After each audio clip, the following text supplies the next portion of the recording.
dans l'évangile de Luc au chapitre 5 et au verset 1er. C'est un passage très connu de la parole de Dieu, justement, qui relate un peu l'histoire de ce cantique qu'on vient de chanter. Il dit cela, eh bien, comme Jésus se trouvait auprès du lac de Génézareth et que la foule se pressait pour entendre la parole de Dieu, il vit au bord 2 barques, d'où les pêcheurs étaient descendus pour laver leurs filets. Il monta dans l'une de ces barques qui était à ciment, et il le pria de s'éloigner un peu de terre. Puis il s'assit, et de la barque, il enseignait la foule. On peut dire Amen ensemble? Amen. Tu pries pour moi. Prie le Seigneur. Donc de prier, Seigneur, ensemble avec l'Assemblée, pour qu'on puisse agir, Seigneur, pour la choisir ce soir. Nous voulons te demander, Seigneur, pour le bénir, de le remplir de son esprit, de ton instrument, il est un instrument dans le jeu de ta main, et nous voulons venir ensemble avec l'Assemblée, Seigneur, parle-nous, Seigneur, on a besoin de ta parole, vivre avec toi l'impossible devient possible, alors au nom de Jésus, bénis ton message. Gloire à Dieu. Amen. Retrouver sa place. Nous venons de lire l'histoire où que Jésus s'est approché de ce lac de Génézareth et que là il a vu au bord du lac 2 barques. Et c'est de ça que je voudrais vous parler ce soir. Je voudrais vous parler de la barque. Vous savez, le message de l'évangile, on n'a pas besoin de le moderniser. On n'a pas besoin de faire des choses. Le message de l'évangile, il est efficace. Les messages que tu connais depuis longtemps, ils peuvent encore parler à ta vie, à ton cœur. Et je voudrais ce soir vous parler de la barque. Et avant de vous porter ce message, je voudrais vous raconter une expérience par rapport à quoi ce message est venu dans mon cœur. Retenez le thème du message, c'est retrouver sa place. Un jour, on a été en Israël, c'était en 2022. Et moi, ça a toujours été mon rêve d'aller en Israël. Ça a toujours été un désir dans mon cœur. Et j'ai toujours essayé d'y aller, mais c'était difficile, c'était compliqué. Et là, Dieu a permis qu'on puisse aller faire un petit voyage avec les frères là-bas dans le pays d'Israël. Et lorsqu'on est arrivé là-bas, comprenez bien que pour moi c'était merveilleux. Alors on allait voir, visiter les lieux où Jésus a marché, où Jésus a prêché, où Jésus a fait tous ces miracles. Et là, j'étais émerveillé, j'étais comme un petit enfant devant ces lieux, devant ces endroits où qu'on allait visiter. Et là, voilà que le 2e ou le 3e jour du voyage, le guide vient nous voir le matin et nous dit, voilà, aujourd'hui, on va partir en Galilée. Et on va aller sur le lac de Génézareth, le lac de Galilée. Alors moi, quand j'ai entendu ça, c'était ça que je voulais voir. Je voulais aller voir ce lac, je voulais aller voir cet endroit. Je dis, Seigneur, tout ce que j'ai lu dans ta parole, je dis, mes yeux vont le voir. Je dis, Seigneur, j'étais émerveillé.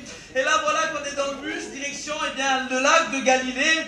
Et là, il y avait quelques kilomètres à parcourir. Et j'étais impatient d'aller découvrir, d'aller voir de mes propres yeux ce lac merveilleux. Et là, comme on était en train de rouler, voilà que le bus se place, se gare à côté du lac. Et là, je suis le premier à courir en dehors du bus pour aller voir le lac de Galilée. Et je suis comme ça en train de courir. Et là, le guide, il dit, non, monsieur, c'est pas encore le lac.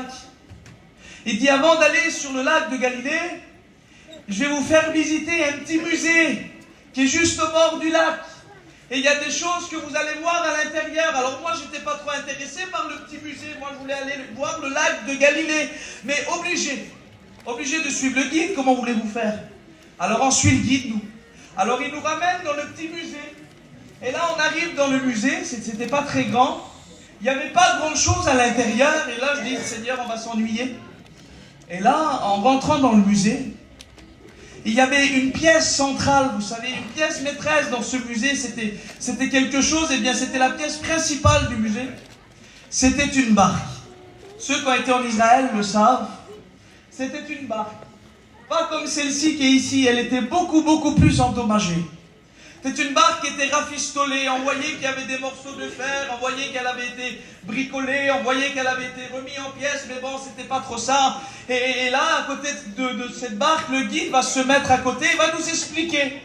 Et là, une cinquantaine de personnes, tous ceux qu'on était du voyage, et bien nos yeux portent sur cette barque. Et là, on regarde la barque. Et là, le guide nous explique. Et il nous dit, voilà, cette barque, c'est une barque du temps de Jésus. Il nous dit, elle appartenait à des pêcheurs qui pêchaient sur le lac il y a de cela 2000 ans. Et là, il nous explique tout ça. Et en nous expliquant tout ça, moi je suis comme tout le monde. Vous savez, notre peuple en prend beaucoup de photos. Nous, après les Chinois, c'est les Gitans pour les photos. Et là, tout le monde prend des photos. C'est comme ça. Et là, moi, mes yeux portent sur la barque. Mes yeux portent sur la barque. Et il semblerait que pendant 2 minutes, j'entendais plus personne. Il semblerait que pendant 2 minutes, je regardais plus personne. Mes yeux m'emportaient sur la barque et en un instant, j'entends une voix me parler. J'entends quelqu'un parler dans mon cœur. J'entends Dieu me parler. Vous savez, moi, je ne suis pas quelqu'un qui voit des choses, mais à ce moment-là, je vous le garantis, Dieu m'a parlé. Est-ce que vous croyez que Dieu est capable de parler ce soir? Ce jour-là, Dieu a parlé dans mon cœur. Et là, mes yeux fixaient la petite barque qui était là. Et là, dans mon cœur, ça me disait ça. Ça me disait, c'est pas à sa place. C'est pas à sa place. Alors là, je me retourne. Je cherche. Je dis, c'est qui m'a parlé? Mais je vois personne.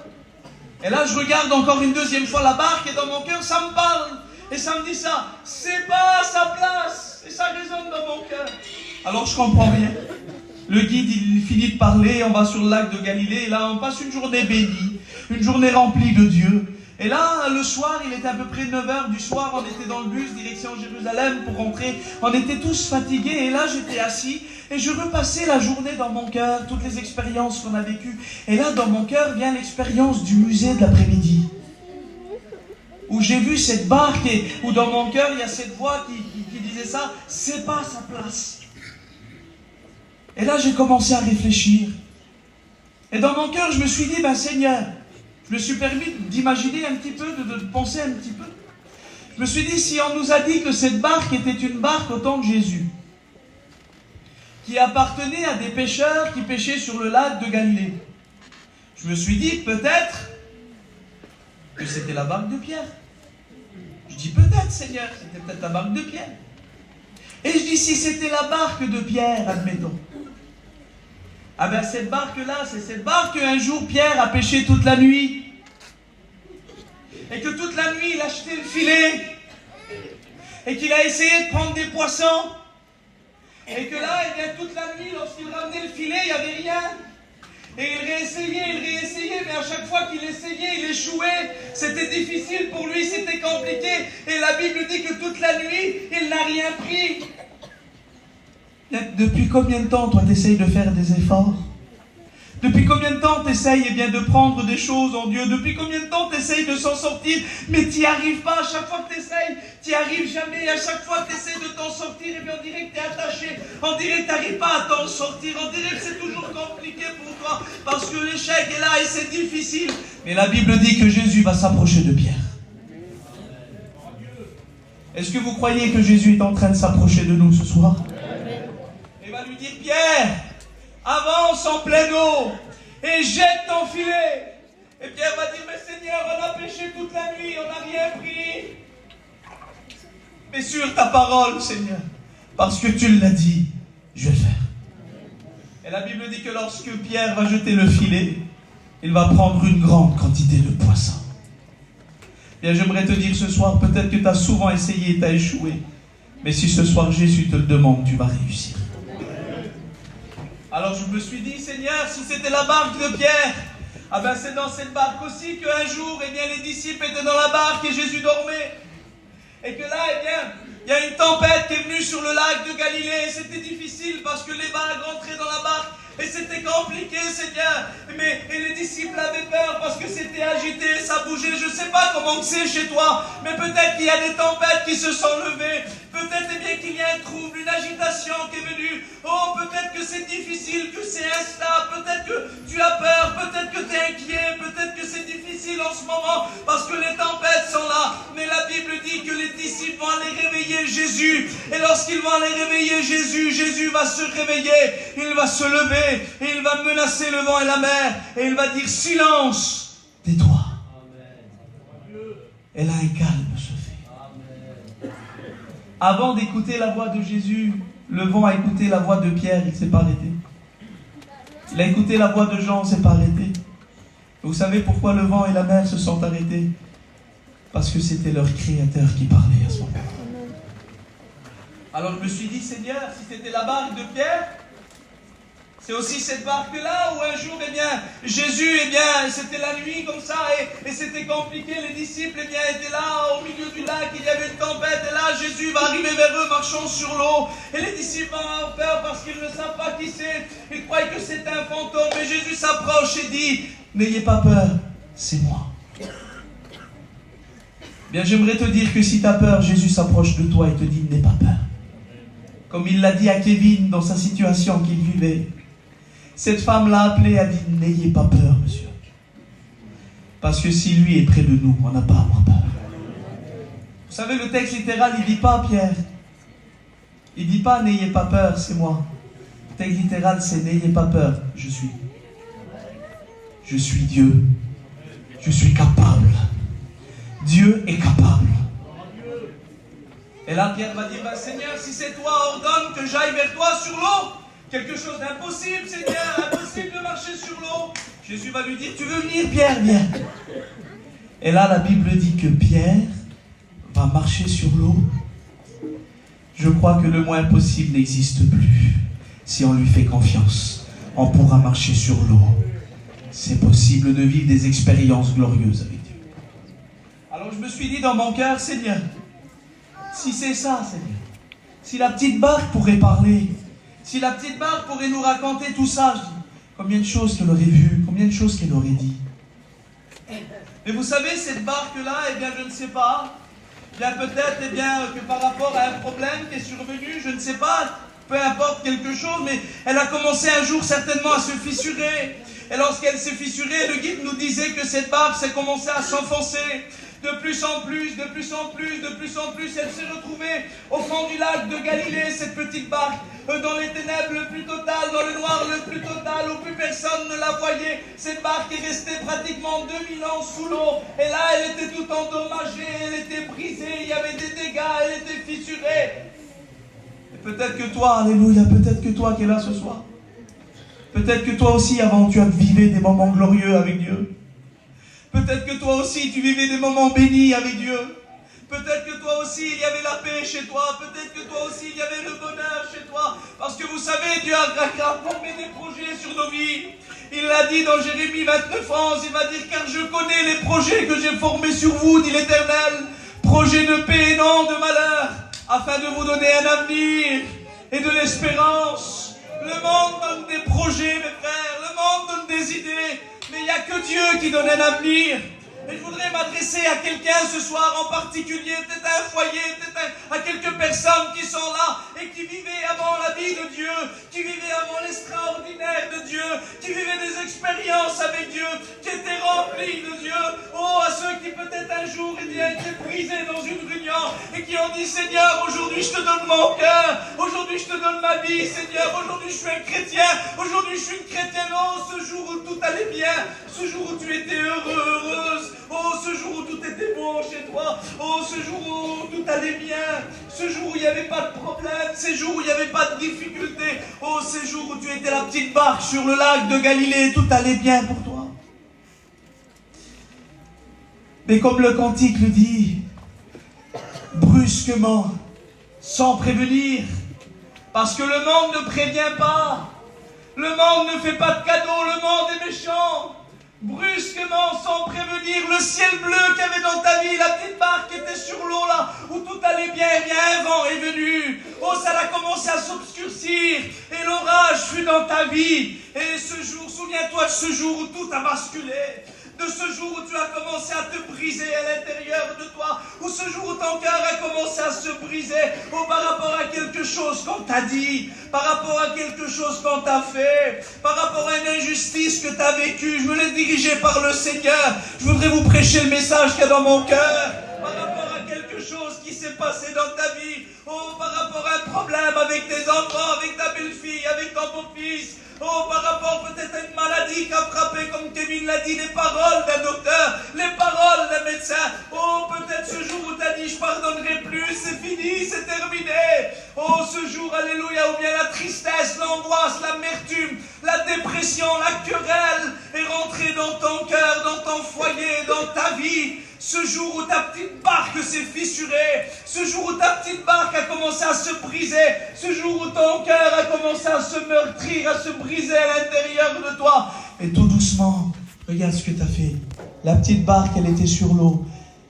Elle a commencé à prendre l'eau. Elle a commencé à faire ça. Elle a commencé à sombrer de plus en plus vers le bas, de plus en plus vers le fond. Oh, de plus en plus bas, de plus en plus bas, de plus en plus dans l'angoisse, de plus en plus dans la dépression, de plus en plus dans les mauvaises pensées, de plus en plus, alléluia, dans les ténèbres, de plus en plus, alléluia, eh bien, dans l'oppression du monde, de plus en plus dans la haine, de plus en plus dans les querelles, de plus en plus dans les blessures, de plus en plus, alléluia, écrasé, opprimé par l'ennemi. Oh, et peut-être que tu t'es retrouvé au fond de ce lac. Oh, dans le noir le plus profond, où plus personne ne peut te voir, où plus personne ne peut agir, où plus personne ne peut rien faire. Mais j'aimerais te dire quelque chose, que si plus personne ne peut rien faire, dans le ciel, il y a quelqu'un qui peut faire. Dans le ciel, il y a quelqu'un qui peut agir. Dans le ciel, il y a quelqu'un qui peut bénir. Son nom est Jésus. Et la petite barque s'est retrouvée au fond de l'eau. Oh, plus personne la voyait. Peut-être c'est ce que tu te dis ce soir, plus personne ne considère, plus personne ne m'aime. Mais un jour est venu. Cette petite barque, eh bien, des plongeurs ont commencé à apercevoir au fond du lac des petits morceaux de bois qui étaient là éparpillés. Et avec leur connaissance, ils ont remarqué rapidement que c'était les restes d'une ancienne barque du temps de Jésus. Et là, les pêcheurs ont commencé à prendre cette barque, à la ramener à la surface. Mais lorsqu'ils l'ont ramenée à la surface, eh bien, cette petite barque, elle était brisée. Cette petite barque, elle était détruite. Ils ne pouvaient plus la mettre sur l'eau. Ils ne pouvaient plus lui redonner sa place. Elle ne pouvait plus avoir son travail qu'elle faisait avant. Cette petite barque était complètement détruite, brisée, parce que des années sous l'eau, ça fait des dégâts. Oh, des années dans l'angoisse, ça fait des dégâts, je vous le dis. Des années dans la haine, ça fait des dégâts. Des années dans la guerre, ça fait des dégâts. Des années avec des mauvaises pensées, ça fait des dégâts. Des années à dire il m'aime pas, oh il me considère pas, oh ils sont pas avec moi, oui ils me détestent, ça fait des dégâts. Des années dans l'alcool, ça fait des dégâts. Des années dans les médicaments, ça fait des dégâts. Des années dans tes pensées, attaquées par l'ennemi, ça fait des dégâts. Et peut-être que toi aussi, un jour, tu as voulu sortir du lac de Galilée, tu as voulu sortir, tu as voulu revenir à la surface, tu as essayé de faire des efforts. Tu t'es dit, je vais m'en sortir, je vais y arriver. Oh, je vais redevenir comme avant, je vais redevenir un chrétien. Oh, je vais avoir un foyer heureux, je vais avoir un foyer béni. Oh, je vais être bien, je vais être comme avant. Mais quand tu as essayé, tu as vu que tu n'y arrivais plus, parce qu'il y avait trop de dégâts. T'as trop souffert, t'as trop subi, t'as trop vécu, t'as trop passé. Ce soir, tu peux dire, Tyson, c'est vrai, tu prêches, mais tu sais pas ce que j'ai vécu. Tu sais pas ce que j'ai passé, tu sais pas ce qu'on m'a fait, tu sais pas ce qu'on m'a dit, tu sais pas comment on m'a écrasé, tu sais pas ça. Et des années, ça fait des dégâts. Et là, t'as essayé de revenir sur l'eau, t'as essayé de être comme avant, mais t'y arrivais plus. Et là, ces hommes qui ont repêché cette petite barque, vous savez, quand ils ont vu qu'elle ne pouvait plus aller sur l'eau, vous savez ce qu'ils ont fait? Ils ont fait un musée. Et quand ils ont fait le musée, ils ont pris la petite barque. Ils l'ont rafistolée. Ils l'ont bricolée. Parce que le monde, il nous rafistole. Le monde, il nous bricole. Mais ce n'est pas une réparation, ce n'est pas une restauration, c'est simplement un bricolage. Ce soir, ce n'est pas un bricolage qu'on est venu te proposer, nous. Ce soir, ce n'est pas simplement un rafistolage qu'on est venu te proposer. Mettez un petit peu de corde, mettez un petit peu de colle, mettez un petit vis. Non, c'est pas ça. C'est une restauration complète. C'est ça qu'on est venu te proposer. C'est quelque chose de solide, de concret, quelque chose de vrai, quelque chose de durable. Et là, cette petite barque, ils l'ont rafistolée comme ils ont pu. Et là, ils l'ont mis à l'intérieur du musée. Et lorsqu'ils l'ont mis à l'intérieur du petit musée, alors on l'a mis là, à l'intérieur du musée, on l'a mis au milieu du musée. Lorsqu'on l'a mis au milieu, eh bien, tous ceux qui viennent dans le musée, la première chose qu'ils font, c'est quoi? C'est de voir la petite barque, les frères. Ils voient la petite barque qui est au milieu, et là, ils contemplent la petite barque qui est là. Elle est dans un musée. Mais j'aimerais vous dire quelque chose. Une barque dans un musée, je voudrais vous poser une question. C'est pas sa place. Une barque dans un musée, c'est pas sa place. Qu'elle prenne la poussière dans un musée, c'est pas sa place à la barque. La place de la barque, c'est d'être sur l'eau.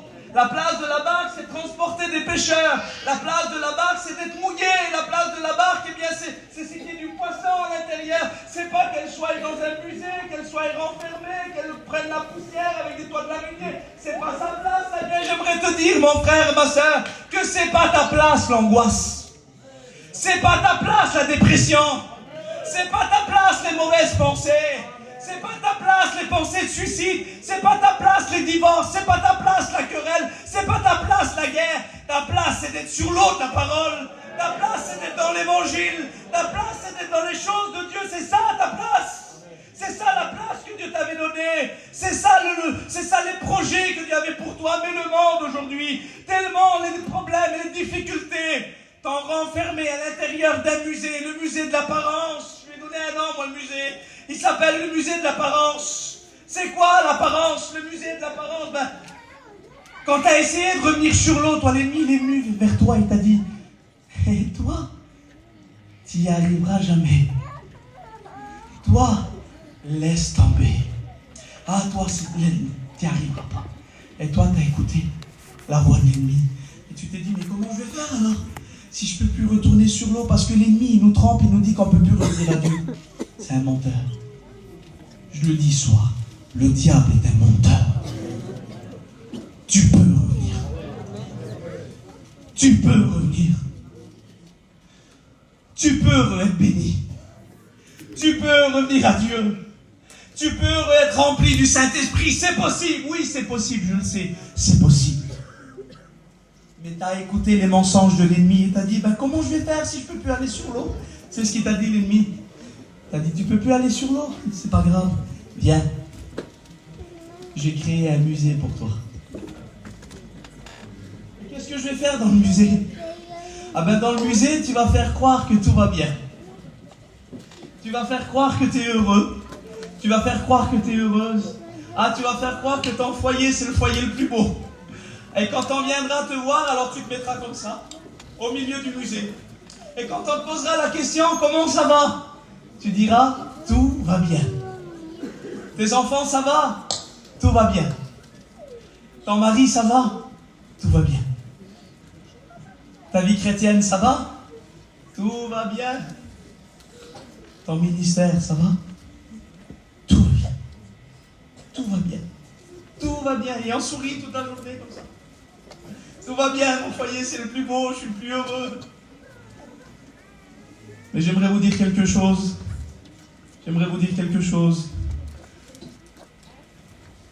Est-ce que je peux dire ce que j'ai dans mon cœur? Arrête de dire que tout va bien, alors que tout va mal. Arrête de dire que tu es heureux alors que tu es malheureux. Arrête de dire que tu es heureuse alors que tu es malheureuse. C'est pas en disant tout va bien que ça va s'arranger. C'est en disant, Seigneur, j'ai besoin de toi. C'est là que ça va s'arranger. Alors oui, le monde t'a renfermé dans un musée, le musée d'apparence. Et il n'y a pas si longtemps que ça, on était sur la région parisienne. Et là, j'étais avec mes enfants. Et on a toujours voulu aller visiter le musée du Louvre. Et là, on est rentré dans le musée du Louvre. Et c'était merveilleux. Alors on rentre dans le musée. Mais la première chose, lorsqu'on est rentré dans le musée, il y a quelque chose qui m'a frappé. C'était l'odeur. J'ai ressenti l'odeur du vieux, des vieilles choses, du vieux bois, des vieilles guitares, des vieux tableaux, des vieilles statues, des vieux meubles. Parce que lorsqu'on est dans un musée, eh bien, il y a une odeur sur nous. C'est peut-être l'odeur eh bien, qu'on dégage, eh bien, c'est peut-être l'odeur des vieilles choses. C'est peut-être l'odeur, eh bien, quand on était avant, quand on était chrétien, mais qu'aujourd'hui on n'est plus. C'est peut-être qu'avant on était béni, mais qu'aujourd'hui on n'est plus. Et lorsqu'on s'approche de nous, On sent cette odeur des vieilles choses. Et là, il y a quelque chose qui m'a attiré, c'était les dates. Alors le tableau là, 1000 ans avant Jésus-Christ. Là-bas, 850 avant Jésus-Christ. Là-bas, 3000 ans avant Jésus-Christ. Les statues, les Égyptiens là, 4000 ans avant Jésus-Christ du Seigneur. Il n'y avait rien qui présentait aujourd'hui ou demain. C'était toujours hier. C'était toujours avant, oui, parce que lorsqu'on est dans un musée, vous savez c'est quoi notre langage à nous? Moi avant, j'étais rempli de Dieu. Ah, moi avant, en 2002, vous avez vu en 2002, la convention, j'ai chanté un cantique, tout le monde à genoux. Moi en 2014, j'étais le premier à taper les chapiteaux, les piquets à chien. Moi avant, j'étais le meilleur des diacres. Moi avant, le meilleur des chrétiens. Je priais toute la journée, je lisais toute la journée. Moi avant, t'aurais vu en 2022, t'aurais vu en 2023, t'aurais vu en 2014, t'aurais vu en 2018. Seigneur, gloire à Dieu pour le passé. Parce que c'est des expériences qui ont marqué nos vies. Gloire à Dieu pour le passé. Mais j'aimerais te dire quelque chose. Dieu, d'accord, il était Dieu dans le passé, mais il est Dieu aujourd'hui et il sera Dieu demain. Il est le même hier, aujourd'hui, éternellement. Et si ton passé a été béni et glorieux, demain peut être plus glorieux. Alors oui, Seigneur, avant, tu étais rempli, tu étais béni. Mais aujourd'hui, qu'est-ce qu'il en est de toi? Aujourd'hui, où tu en es, il semblerait qu'on présente le passé pour cacher le présent. Lorsqu'on est dans un musée, vous savez, il n'y a jamais rien qui change. Il n'y a jamais rien qui bouge. Si je prends ça, mes frères, et je le mets sur le meuble dans un musée, pour repasser dans 10 ans, il sera toujours à sa place. Ça ne bougera pas. Ça fait combien de temps que les choses ne changent pas chez toi? Ça fait combien de temps que les choses ne bougent pas chez toi? Ça fait combien de temps qu'il n'y a pas un changement réel dans ta vie, dans ton cœur? Bien, j'aimerais te dire que ce soir, les choses peuvent changer avec la parole de Dieu. J'aimerais te dire ce soir que les choses peuvent changer, que Dieu peut faire bouger les choses. Moi, je crois que lorsqu'il lit dans Habakkuk 1 au verset 5, « Car je vais faire en vos jours une œuvre, dit l'Éternel, que si on vous la racontait, vous n'y croiriez pas. » Dieu peut faire bouger les choses. Dieu peut faire changer les choses et j'en suis sûr que comme je suis en train de prêcher, tu es en train de ressentir dans ton cœur qu'il y a des choses qui sont en train de bouger. Il y a des choses qui sont en train de changer. Il y a des choses que Dieu est en train de déplacer. Il y a des choses que Dieu est en train de replacer. Parce que ça, c'est la parole de Dieu. C'est la parole de Dieu. La parole de Dieu est puissante. Alors oui, là je comprends maintenant. Pourquoi la barque dans le musée, elle n'a pas sa place? Parce que vous savez, même si la barque toute la journée, elle fait comme si que tout va bien, même si toi toute la journée tu fais comme si que tout va bien, le musée à 19h il ferme. Et je vois le gardien du musée devant moi, en train d'éteindre toutes les lumières une par une, tac, tac, tac. Toutes les lumières s'éteignent. Tous les visiteurs ils sortent. Et là le gardien du musée il prend la clé et il referme le musée et il s'en va chez lui. Et là, la petite barque, vous savez où elle est? Elle est au milieu, tout seul, dans les ténèbres. Et là, il n'y a plus personne à qui dire tout va bien. Il n'y a plus personne à qui dire je suis heureux, là, je suis le plus beau, non. Ça nous arrive à tous, tous les soirs. On ferme les volets. Les gens repartent chez eux. On éteint les lumières. On ferme la porte à clé. Et là, tu es face à toi-même. Et là, tu ne peux plus tromper personne. Là, tu ne peux plus dire je suis heureux, je suis heureuse. Là, tu commences à dire Seigneur, je suis malheureuse. Seigneur, je suis malheureuse. Seigneur, comment ça va se passer demain? Seigneur, mes enfants. Seigneur, mon foyer, comment je vais faire? Et là, la peur, elle est là, la dépression, elle est là. Et là, c'est difficile, c'est compliqué pour toi. Écoute, tu voudrais pas que ça change ce soir? Tu voudrais pas que ça change? Alors toute la nuit, là, la barque, elle est là. Mais le lendemain, ça recommence. Et là, les lumières s'allument. Et là, les portes s'ouvrent, les volets s'ouvrent, les gens arrivent. Et là, on refait la comédie. Mais Seigneur, c'est pas ça. T'es plus à ta place. T'es plus dans le projet que Dieu voulait pour toi. Le monde t'a renfermé dans un musée. Le monde t'a renfermé dans un musée, t'es plus à ta place. Et dans la parole de Dieu, la Bible mentionne le fils prodigue qui était dans la maison de son père. Il avait tout en abondance, tout allait bien pour lui. Il était habillé comme un roi, il était parfumé comme un prince, il avait les plus belles chaussures, les plus beaux vêtements. Mais la Bible dit, et dans l'évangile de Luc, la Bible dit que le fils prodigue, un jour va prendre les biens de son père, où il était à sa place, où il était dans la maison, et il va partir pour un pays éloigné. Et là, la Bible dit qu'il va dilapider sa fortune. Et là, la Bible dit qu'il va se retrouver dans la misère, la plus profonde, dans la boue. Il va se retrouver à nourrir des pourceaux. Oh, j'aimerais vous dire ça. Lorsqu'on quitte la position que Dieu nous a donnée, lorsque le monde nous renferme dans un musée, oh, lorsque le monde, eh bien, nous éloigne de Dieu, il commence à nous faire mal, il commence à nous massacrer. Parce que tant que tu es dans la main de Dieu, tant que tu es dans la prière, tant que tu es dans les choses de Dieu, il pourra t'attaquer, il pourra rien. Mais lorsque tu sors de la main de Dieu, et lorsque tu commences à prendre des directions que Dieu ne veut pas, lorsque tu commences à prendre des décisions que Dieu ne veut pas, eh bien le monde commence à frapper, à faire mal, Et là, le fils prodigue a réalisé, il va se retrouver dans la boue. Oh, j'aimerais vous dire que sa place à lui, c'était pas d'être dans la boue. Sa place à lui, c'était d'être dans le palais de son père, dans la maison de son père. Mais là, sa décision lui avait fait perdre sa position.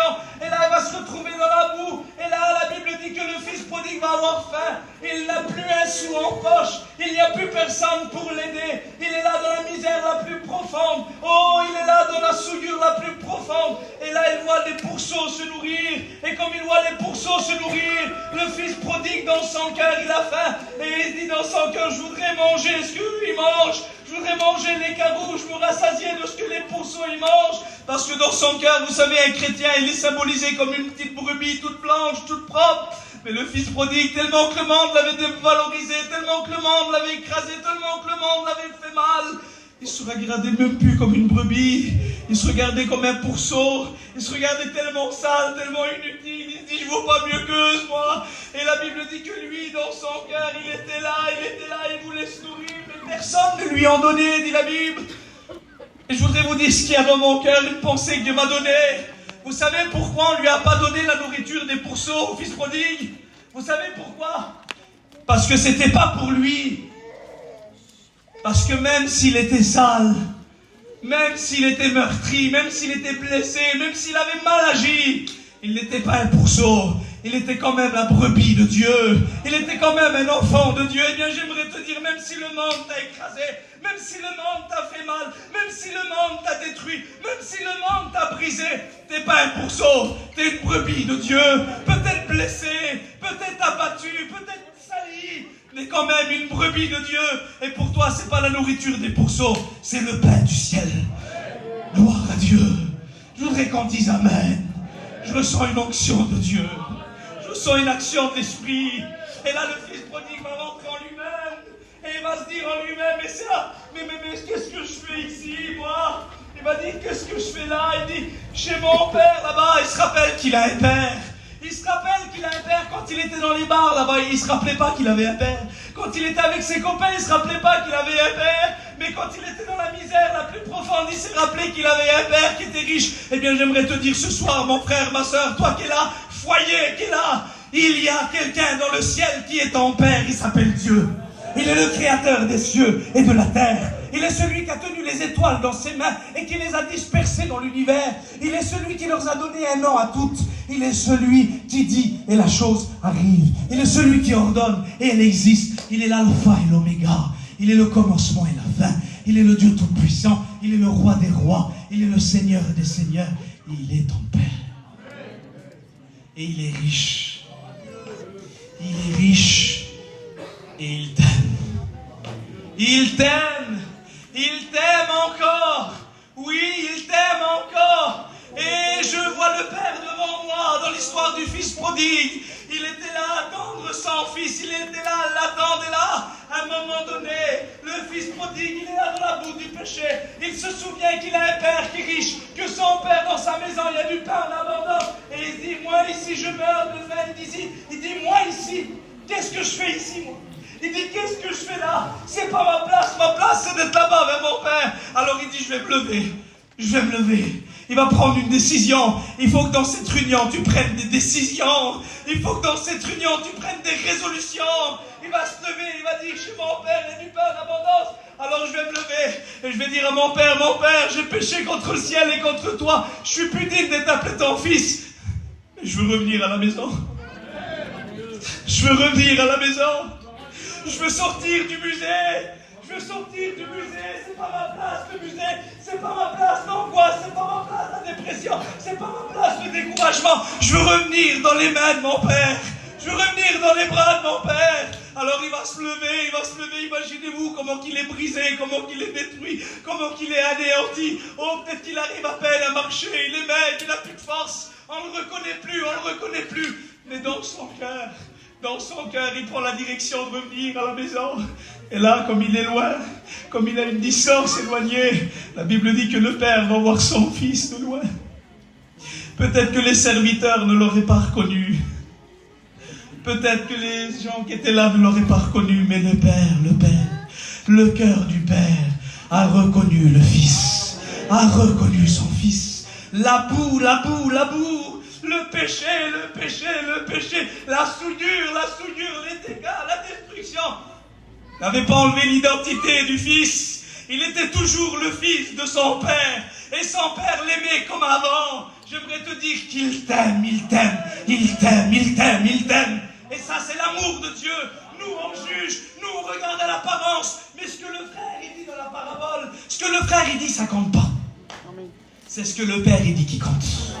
Alors le Fils, il va revenir et il voit son Père courir sur lui. Il dit, je suis mort. Et là, le Père, vous savez ce qu'il fait? Il ouvre ses bras. Il dit, mon Fils, viens. Viens.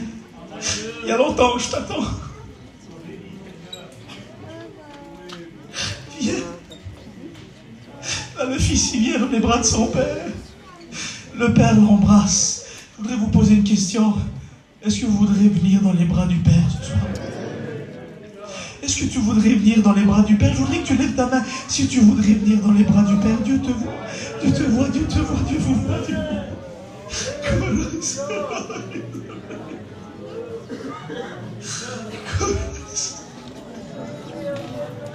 Vous savez ce que je vois ce soir? Je vois le cœur du Père, je vois Dieu ouvrir ses bras. Je vois Dieu ouvrir ses bras pour accueillir ceux qui ont besoin d'être accueillis par lui. Il est en train d'ouvrir son cœur pour toi, il est en train d'ouvrir ses bras pour toi. Il dit, viens, je t'aime. Viens, je t'aime. Je sais pas pour toi, mais est-ce que tu ressens l'amour de Dieu? Je voudrais qu'on ferme nos yeux.